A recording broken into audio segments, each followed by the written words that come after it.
À un moment donné de sa vie, on sera tous confrontés automatiquement à son propre ego. Mais de quel ego on parle réellement? Est-ce de l'ego surdimensionné ou alors de l'ego blessé? Et il est très important de connaître la définition de chaque ego. Car par rapport à tel ego, en fin de compte, ça va influencer aussi sur votre comportement. Et connaître aussi l'ego de la personne qui est en face de vous va radicalement changer votre perception de l'autre personne, car son comportement aussi aura une influence par rapport à son ego. Et je vous dis tout dans cette vidéo. Alors, voici la définition d'un ego surdimensionné. L'ego surdimensionné se réfère à un sens exagéré de soi-même, souvent accompagné d'un sentiment de supériorité et de grandeur. Cela peut conduire à un comportement arrogant, égocentrique et à une tendance à minimiser les autres autour de soi. Voyons maintenant la définition de l'ego blessé. L'ego blessé fait référence à un état psychologique dans lequel une personne ressent une blessure émotionnelle liée à son estime de soi. Cette blessure peut résulter de critiques, d'humiliation, de rejet ou de traumatismes passés et peut conduire à une sensibilité accrue aux commentaires négatifs.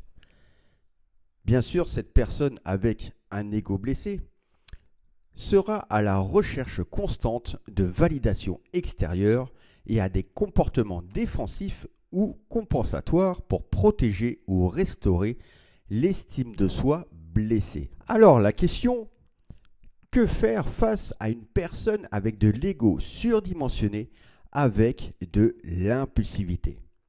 Si vous êtes face à une personne avec des traits d'ego relativement assez élevés et en plus avec de l'impulsivité, il serait intéressant de réfléchir à une stratégie de communication et une gestion d'interaction qui favorise la relation plus positive. Et ça grâce à 6 conseils. En 1, pratiquez l'écoute active. En 2, évitez la confrontation. En 3, fixez des limites claires et précises. Tout ça pour protéger votre bien-être émotionnel. En 4, encouragez la réflexion. En 5, soutenir le développement émotionnel.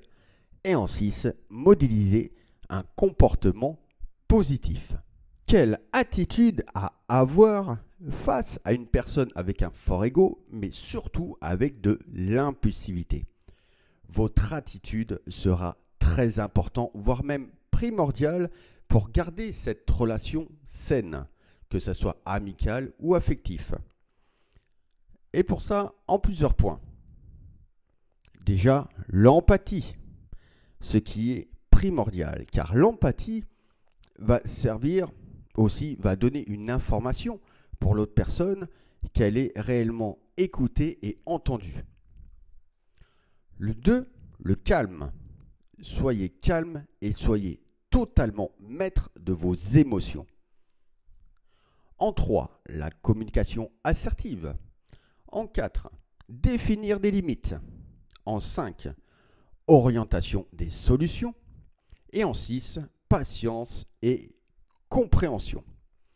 Il faut savoir aussi que derrière l'impulsivité se cachent énormément de choses, comme la peur d'être abandonné ou d'être rejeté, ou comme une autre blessure qui peut être bien plus profonde de ce qu'on l'imagine.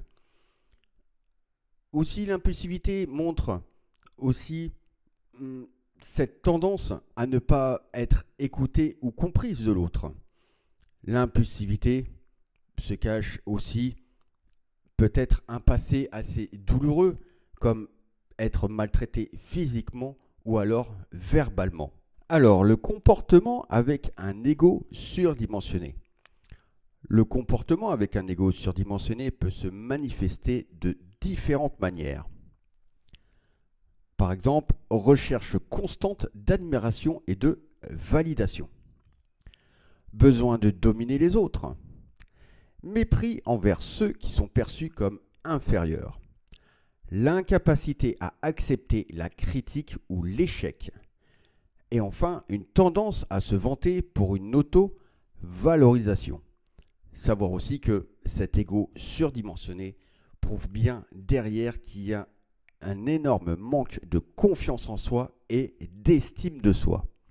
Toujours à avoir raison et à vouloir le dernier mot.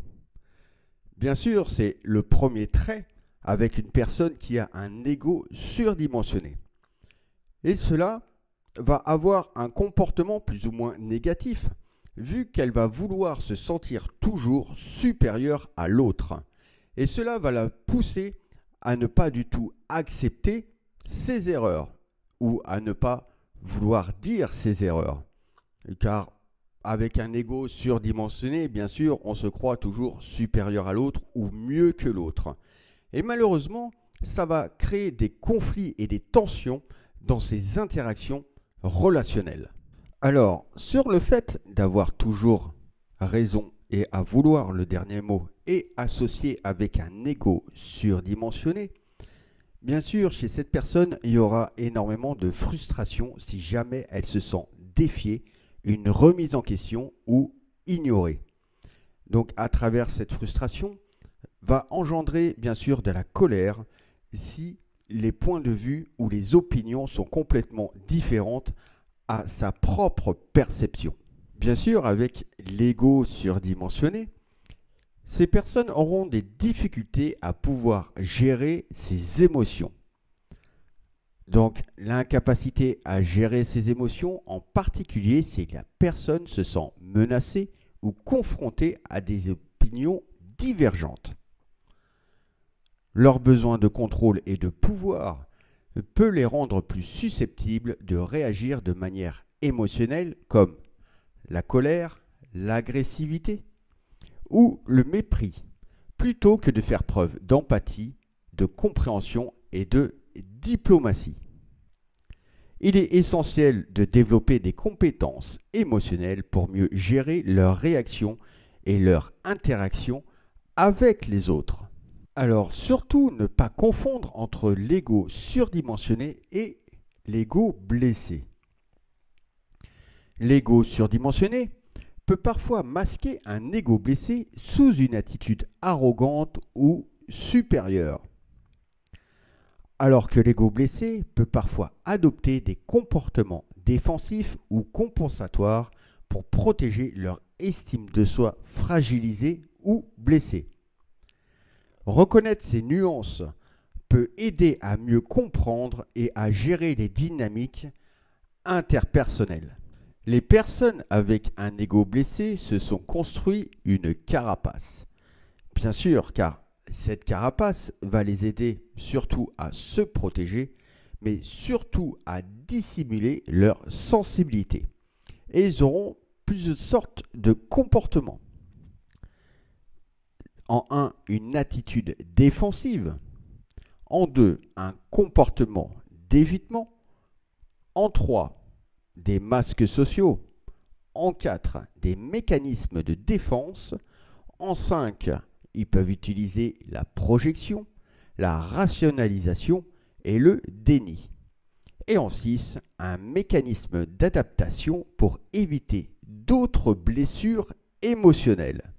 Alors, quel est le plan d'action pour l'ego blessé? Donc, la première action, forcément, c'est guérir son ego blessé. En plusieurs actions. Se confronter à ses blessures émotionnelles, les reconnaître et les accepter pour pouvoir les guérir. En 2, travail sur l'estime de soi, vu que l'ego blessé est lié directement à une estime de soi blessée ou fragilisée.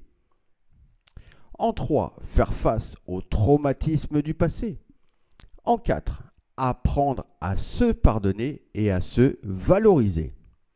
Et enfin, en 5, trouver une stratégie de gestion des émotions dont l'intelligence émotionnel. Alors voici quelques conseils pour gérer vos émotions. Donc en 6 parties. 1. Reconnaître et nommer ses émotions. En 2. Pratiquer la pleine conscience. Et j'en ai déjà parlé sur d'autres vidéos. En 3. Développer des stratégies de régulation émotionnelle. En 4. Communiquer ses émotions de manière saine. En 5. Chercher un soutien social. Et en 6. Prendre soin de son bien-être global. C'est la fin de cette vidéo. J'espère que vous avez appris beaucoup de choses et surtout les nuances et la différence entre un ego blessé et un ego surdimensionné. Je vous dis à bientôt pour d'autres vidéos.